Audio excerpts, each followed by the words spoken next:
प्रकार से 7.5 का, 7.5 का ज्ञात करने के लिए हमें 7 का पड़ा है, 7 का वर्ग 49, 49 में 7 और जोड़ो तो कितना हो गया 56। अब 56.25 आपको खाना है, सही है। अब खाना है, आपके पास में दो तरीके हैं। एक तो तरीका ये है आप प्लेट में बहुत ही शानदार तरीके से उसे रख करके खाएं, ठीक, तब भी वो पेट में ही जाएगा मुंह के द्वारा। अब दूसरा तरीका ये, जब 420 को हम 30 से डिवाइड करेंगे तो कितना आ जाएगा, हमारे पास में जो मीन होगा वो आ जाएगा कितना 14, माध्य कितना आ गया 14 आ गया। जय हिंद साथियों, आज की इस वीडियो में हम अपना जानेंगे वेरिएंस को ज्ञात करना कि वेरिएंस किस प्रकार से ज्ञात किया जाता है। वेरिएंस का मतलब होता है प्रसरण और ये आपका स्टैटिक्स के अंतर्गत आता है। तो ज़्यादा समय को ना खराब करते हुए चलिए अपने जानते हैं वेरिएंस के बारे में। तो ये एक हमारे पास में क्वेश्चन है दिया हुआ।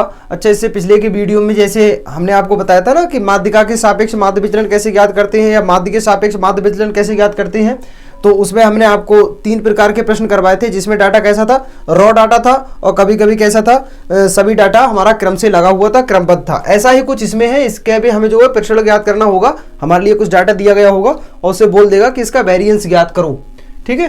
तो ये प्रश्न है हमारे पास में कि 3 के प्रथम 10 गुणज के लिए माध्य तथा प्रसरण ज्ञात कीजिए।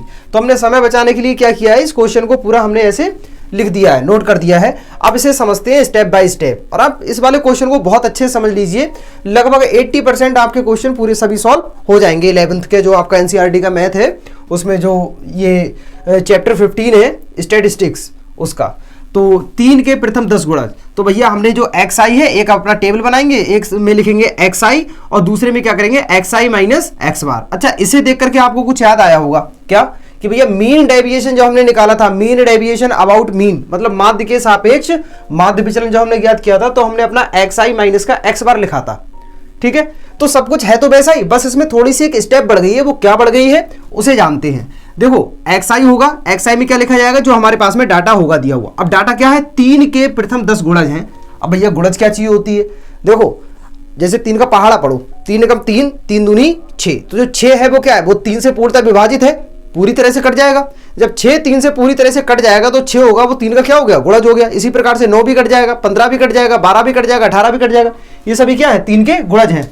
तो हमें गुणज कितने चाहिए थे, कुल 10 चाहिए थे। तो देखो 1 2 3 4 5 6 7 8 9 10 तक हो गए। देखो ये सभी 3 के गुणज हैं। 6 भी कट रहा है, 9 12 15 18 21, ये सभी क्या हो रहा है, ये 3 से पूरी तरह से विभाजित हो रहे हैं। अब देखो ये क्या है, ये xi माइनस का x बार, ये क्या है, ये है मीन डेविएशन, ठीक है। ये हो गया आपका मीन डेविएशन। देखो ये जो मीन डेविएशन मतलब माध्य विचलन, विचलन इसके सापेक्ष विचलन, कौन सा विचलन, माध्य विचलन। तो हमें किसी की जरूरत पड़ेगी, x बार की जरूरत पड़ेगी, जैसा कि मीन डेविएशन निकालने के लिए हमने किया था। तो x बार बराबर क्या है, x बार का मतलब क्या हो गया, इसका मतलब हो गया माध्य, और माध्य बराबर हम जानते हैं क्या होता है, पदों का योग बटे पदों की संख्या। तो देखो 3 6 9 12 15 18 21 24 27 30, इसे हमने पहले इस प्रकार से लिख लिया। कुल पदों की संख्या कितनी है भैया, 10 है, ठीक है। इसे जब हम जोड़ेंगे तो हमारा आ जाएगा कितना, 165 165, और बटे में कितना कर देंगे, पदों की संख्या। इसे इससे जब डिवाइड करेंगे तो हमारे पास में कितना आ गया, 16.5। ये 16.5 जो आया है वो क्या है, वो है हमारे पास में माध्य का, किसका भैया, जो 3 के 10 गुणज हैं, प्रथम 10 गुणज हैं, उसका क्या आ गया, माध्य। कितना आ गया, 16.5। अब क्या करेंगे, 16.5 में से मतलब 3 में से 16.5 को कम करते हुए जाएंगे। अब देखो ये साइड में मोड है ना लगा हुआ, ये कौन सी मशीन होती है कि भैया माइनस वाले प्रत्येक संख्या को किस चीज में बदल देता है, ये प्लस में बदल देता है। तो 3 में से 16.5 कम करोगे तो कितना बचेगा, 13.5। 6 में से 16.5 करोगे तो 10.5 बचेगा, तो माइनस का, लेकिन मोड के से बाहर आएगा तो प्लस का हो गया। 9 में से ये कम करोगे 7.5। 12 में से 16.5 कम करोगे तो कितना हो जाएगा, 4.5 बचेगा। 15 में से 16.5 कम करोगे तो 1.5 बचेगा। 18 में से 16.5 कम करोगे तो तब भी 1.5 बचेगा। इसी प्रकार से 21 में से 16.5 4.5 बचा। हमने ये क्या किया, सभी को इस प्रकार से लिख दिया है। 30 में से जो हमने 16.5 कम किया तो 13.5 आ गया। अब भैया सुनिए, जो प्रसरण होता है, सबसे पहले हम प्रसरण का फार्मूला समझ लेते हैं। ये देख रहे हो ना, ये इसे हम बोलते हैं सिग्मा। क्या बोलते हैं, सिग्मा। तो प्रसरण को अंग्रेजी में बोलते हैं वेरिएंस, ठीक है। अब वेरिएंस को किस चीज से दर्शाते हैं भैया, सिग्मा से। सिग्मा से नहीं, सिग्मा के वर्ग से, ठीक है। सिग्मा का जो वर्ग होता है वही क्या कहलाता है, आपका वेरिएंस कहलाता है। अब भैया सिग्मा का वर्ग क्या होता है, ये होता है जो आपके पास में मीन डेविएशन है, ये माध्य विचलन, ये इतना। अगर आप ये स्क्वायर को अगर छुपा लो थोड़ी देर के लिए तो ये बचा हुआ रह गया, ठीक है, ये क्या है, ये यही तो है। अगर प्रत्येक पद का क्या कर दें, वर्ग कर दें, प्रत्येक पद का क्या कर दें, वर्ग कर दें, और वर्ग करने के बाद में क्या करें, सभी को आपस में जोड़ दें। जोड़ने का मतलब क्या हो गया, सिग्मा हो गया। इसका वर्ग करके सिग्मा कर दो, मतलब सभी को जोड़ दो, और फिर उसके बाद में कुल पदों की संख्या मतलब कितनी रहेगी, वो तो 10 ही रहेगी। ठीक है, उससे डिवाइड करेंगे तो हमारे पास में क्या आ जाएगा, प्रसरण आ जाएगा, मतलब वेरिएंस हमारा निकल आएगा। तो ये हो गया एक स्टेप। अगले स्टेप में क्या करेंगे, इसका भैया वर्ग कर देंगे, तो 13.5 का वर्ग करोगे। अब देखो यहां पर भी एक आपको बहुत अच्छी नॉलेज मिलने वाली है। अगर यहां पर शायद 13 होता तो इसका वर्ग हम बड़े आराम से याद कर लेते, लेकिन है कितना भैया 13.5, मतलब कि 13.5 है। तो इसके लिए क्या करना पड़ेगा, टेंशन मत लो, 13 का जो वर्ग है, सबसे पहले 13 का वर्ग निकालो। 13 का वर्ग हम जानते हैं कितना होता है, 13 का वर्ग होता है 169। अब 169 में 13 का वर्ग निकाला, 13 ही जोड़ो। ठीक है, अगर जोड़ोगे तो कितना हो गया, 9 3 12, 6 1 7 और 1 हो गया 8, और यहां से कितना हो गया 1, कितना हो गया 182 दशमलव। अब 5 का वर्ग निकाल लो, कितना हो गया 25। ये हो जाएगा आपका 13.5 का वर्ग। 13.5 का वर्ग कितना हो जाएगा 182.25। समझ में आ गया। इसी प्रकार से 10.5 का वर्ग क्या हो जाएगा 110.25। चलो इसे एक बार फिर से टेस्ट कर लेते हैं। देखो हमने 10 का वर्ग पढ़ा है, कितना होता है 100 होता है। अब 100 में भैया 10 और जोड़ दो, कितना हो गया 110 हो गया। अब 110 दशमलव, ठीक, 5 का वर्ग निकालोगे तो कितना हो गया 25, तो हो जाएगा 10.5 का 110.25। इसी प्रकार से 7.5 का ज्ञात करने के लिए हमें 7 का पढ़ा है, 7 का वर्ग 49 में 7 और जोड़ो तो कितना हो गया 56। अब 56.25। इसी प्रकार से ये सभी क्या है, ये है xi माइनस x बार का वर्ग। ठीक है, इसका ये आ गया, इसका ये, इसी प्रकार से इन सभी के कैसे है सामने लिखे हुए। अगर जब हम इन सभी का क्या निकाल दें भैया, सिग्मा निकाल दें, देखो ये आ गया हमारा सिग्मा। अगर जब हम इन सभी का सिग्मा निकाल दें, उसके बाद में उसका क्या कर दें, वर्ग कर दें, मतलब सिग्मा निकाल दें, ये इस प्रकार से, ये देख रहे हैं ना, इसका वर्ग बराबर कितना हो जाएगा, इसे अगर हम जोड़ेंगे तो 742.5 आ गया। लगा दो भैया अपने इसी वाले फार्मूले में, तो सिग्मा मॉड के अंदर वही ये इसी के, तो हमने ये क्या निकाला है, सिग्मा निकाला है, ये कर दिया तो कितना आ गया 742.25, और बटे में कितना हो गया आपका 10 हो गया। काटा पीटी करोगे तो सिग्मा स्क्वायर बराबर में कितना आ गया 74.22। ठीक है, दशमलव के बाद के जितने भी अंक होते हैं सभी को कैसे बोलते हैं, एक एक करके बोलते हैं, तो 74.22। अब काफी व्यक्ति बोलते हैं 74.22। अब भैया 2 को अगर 22 बोल दोगे तो कोई तूफान थोड़ी ना आ जाएगा। तो इसे भैया जरा इस वाली बात से समझिए। अब आपको खाना खाना है, सही है, अब खाना खाना है, आपके पास में 2 तरीके हैं। एक तो तरीका ये है आप प्लेट में बहुत ही शानदार तरीके से उसे रख करके खाएं, ठीक, तब भी वो पेट में ही जाएगा मुंह के द्वारा। अब दूसरा तरीका ये है उस रोटी को आप हाथ में ले लो, उसी के ऊपर क्या रख लो, सब्जी रख लो, तब उसे खा लो, वो तब भी कहाँ जाएगा, पेट में जाएगा। अब आपकी इच्छा है कि भैया आप किस प्रकार से खाना चाहते हो, थाली में आराम से खूब रख करके बहुत सलीके से आप खाना चाहते हो, या फिर हाथ पे रख करके आप खाना चाहते हो। ठीक है, इसी प्रकार से ये है 74.22 बोलेंगे या 74.22 बोलेंगे। अब भैया ये तो हो गया क्या हमारे पास में वेरिएंस, ठीक है, प्रसरण हो गया। अब यहीं से समझ लीजिए, वैसे हालांकि हमारे प्रश्न में नहीं ये दिया हुआ, लेकिन कभी कभी बोल देता है इसका स्टैंडर्ड डेविएशन क्या होगा। स्टैंडर्ड डेविएशन का, स्टैंडर्ड का मतलब होता है मानक, ठीक है, और डेविएशन का मतलब होता है विचलन। डेविएशन का मतलब क्या होता है, विचलन। तो भैया मानक विचलन क्या होगा, तो देखो इसी का जो हमारे पास में सिग्मा स्क्वायर को जो वैल्यू आया है, इसी का अगर हम क्या निकाल दें भैया, इसका निकाल दें वर्गमूल। क्या निकाल दें, इसका वर्गमूल, तो ये हमारा क्या हो जाएगा, ये हो जाएगा हमारा मानक विचलन। आप चाहे तो इसका स्क्रीनशॉट ले सकते हैं, या फिर आप जो नोट्स बनाते हो उसके ऊपर आपसे नोट कर सकते हैं। और हम चलते हैं अपने अगले प्रकार के प्रश्न के बारे में। आप ये देख सकते हैं हमारे सामने एक नया क्वेश्चन और है, जिसका हमें प्रसरण व मानक विचलन दोनों चीजें हमें ज्ञात करनी है।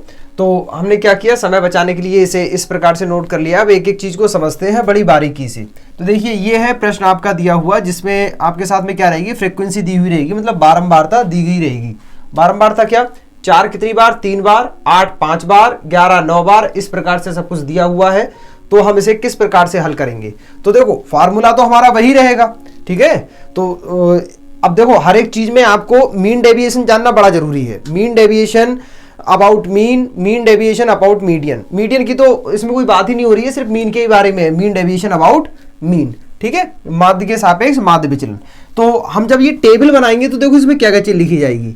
ये जो xi है ये तो लिखा ही जाएगा, ये वाला ये fi भी लिखा जाएगा, xi fi। अब भैया अगर जब हमें xi और fi दिया गया होता है, मतलब कि पद दिए गए, आंकड़े दिए गए, उनकी बारंबारता भी दी गई होती है, तो हम क्या करते हैं, पद की और बारंबारता की दोनों की आपस में गुणा करते हैं यहाँ पर। तो देखिए 4 तियां 12, 8 पंजे 40, 11 नेम 99, 17 पंजे 85। इस प्रकार से ये करते हुए हमने क्या किया, सिग्मा xi इंटू fi अपना ज्ञात कर लिया। अब सिग्मा ज्ञात करोगे, xi fi ये है, इसका सिग्मा ज्ञात करोगे तो ये सभी पद क्या होंगे, आपस में ये जुड़ जाएंगे, इसका मान आ गया इतना। भैया पदों की संख्या कितनी रहेगी, इसके लिए क्या करना पड़ता है, हमें फ्रीक्वेंसी जोड़नी पड़ती है, ठीक है, ये तो आप लोग बहुत अच्छे से जानते हैं।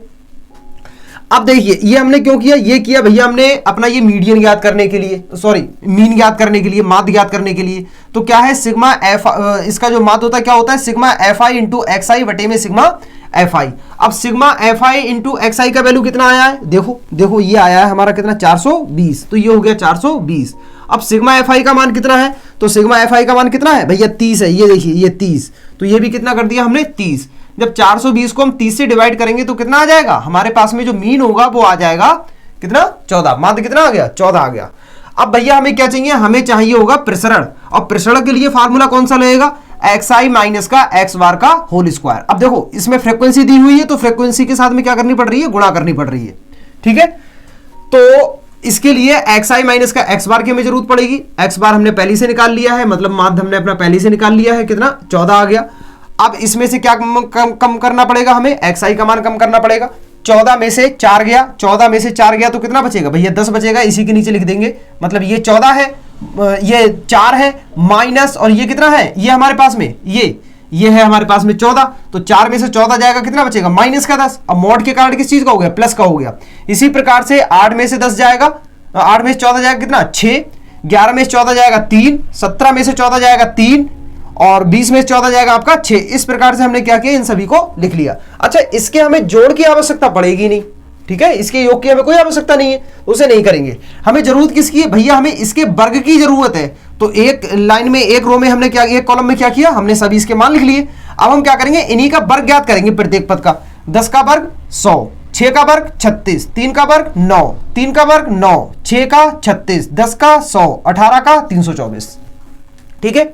ये वर्ग हमने इस प्रकार से ज्ञात कर लिया। अब भैया साथ में क्या लगी हुई है, हमारी फ्रीक्वेंसी लगी गई, ठीक। अब फ्रीक्वेंसी जो ये लगी हुई है, इसकी गुणा कर देंगे हम इसके साथ में, इसके मतलब 3 की गुणा 100 के साथ, 5 की गुणा 36 के साथ, 9 की गुणा 9 के साथ, ये इस प्रकार से, ठीक है। तो fi इंटू में, और ये आ जाएगा हमारे पास में माध्य विचलन। इस प्रकार से हमने इसे लिखा, 100 तियां 300, 36 पंजे 180, 9 नेम 81, 5 नेम 45। इस प्रकार से हमने इन सभी को लिखा, और कितना हो गया हमारा, यहां से इन सभी को हम जोड़ भी लेंगे, सिग्मा fi इंटू में xi माइनस का x बार का होल स्क्वायर। अब सिग्मा लग गया पहले, मतलब जितने भी जो ये पद दिए गए हैं, जितने भी जो पद दिए गए हैं, इन सभी का योग, तो कितना आ गया, 1374 आ गया भैया हमारा, ठीक है।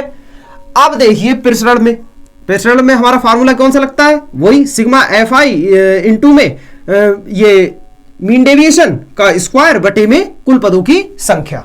अब देखो इसका मान कितना आया, 1374 लिख दिया, बटे में कितना हो गया 30। बाकी प्रसरण को क्या बोलते हैं, सिग्मा स्क्वायर, ठीक। तो सिग्मा स्क्वायर मतलब प्रसरण बराबर 1374 बटे में कितना हो गया 30। इसे जब कैलकुलेट करोगे 30 से जब इसे हम काटेंगे तो कितना आ जाएगा, 45.8 आ जाएगा, ठीक है। ये कितना आ गया हमारा, 45.8। अच्छा एक चीज और बोल रहा था, ये हमसे बोल रहा था मानक विचलन। मानक को अंग्रेजी में क्या बोलते हैं, स्टैंडर्ड, ठीक है। और विचलन को क्या बोलते हैं भैया, डेविएशन, ठीक, स्टैंडर्ड डेविएशन। प्रसरण को क्या बोलते हैं, प्रसरण को बोलते हैं वेरिएंस, ठीक है, वेरिएंस, ठीक। इस प्रकार से। अब मानक विचलन बराबर क्या होता है भैया, जो हमारे पास में प्रसरण का मान आया है इसका वर्गमूल ज्ञात कर दो, ठीक है। जो प्रसरण आया है उसका वर्गमूल ज्ञात कर देंगे तो हमारे पास में क्या आ जाएगा, मानक विचलन। तो 45.8 का जब वर्गमूल ज्ञात करोगे तो कितना आ जाएगा, लगभग 6.77, 77 नहीं 77, 6.77 आ गया। और यही हमारा हो जाएगा मानक विचलन। तो बाकी का एक प्रकार का प्रश्न आपका और रह गया है वर्ग अंतराल वाला। कौन सा, वर्ग अंतराल वाला, जिसमें वर्ग अंतराल दिया गया होता है CI क्लासिफिकेशन इंटरवल, जिसमें दिया गया होता है वो वाला क्वेश्चन आप लोग स्वयं ही करेंगे अपने आप से। और रही बात इस वाली एक्सरसाइज की पूरी की, मतलब 15.2 वाली जो आपकी एक्सरसाइज है, इस पूरे का जो सॉल्यूशन है, पूरी एक्सरसाइज का सॉल्यूशन, उसका लिंक हम आपको नीचे डिस्क्रिप्शन में दिए रहे होंगे। अगर आपको किसी भी क्वेश्चन में कोई प्रॉब्लम आती है एनसीईआरटी के, तो आप क्या करेंगे, वहां से जाकर के हमारे पीडीएफ का लिंक वो डाउनलोड कर लेंगे और उसे आप सभी प्रश्न आप देख सकते हैं। जिस किसी भी प्रश्न में आपको कोई दिक्कत परेशानी महसूस हो रही है, अगर आपको किसी और चीज के बारे में समझना है इसी में, तो आप हमें कमेंट कर सकते हैं। बाकी और अपने संपूर्ण कोर्स के लिए, मतलब ये जितना भी जो आपको जो मैथ पढ़ाया जाएगा या फिर जो जीएस पढ़ाई जाएगी, उसके लिए आप हमारे साथ में बने रहिए। हमारे चैनल को सब्सक्राइब कर लीजिएगा। अगर वीडियो पसंद आया हो तो इसे लाइक कीजिएगा, और आपको लग रहा है कि ये जानकारी हमें अपने दोस्तों के साथ में भी साझा करनी चाहिए, तो आप उनके लिए इसे शेयर भी कर सकते हैं। इसी के साथ में मिलते हैं अपने नेक्स्ट वीडियो में। जय हिंद।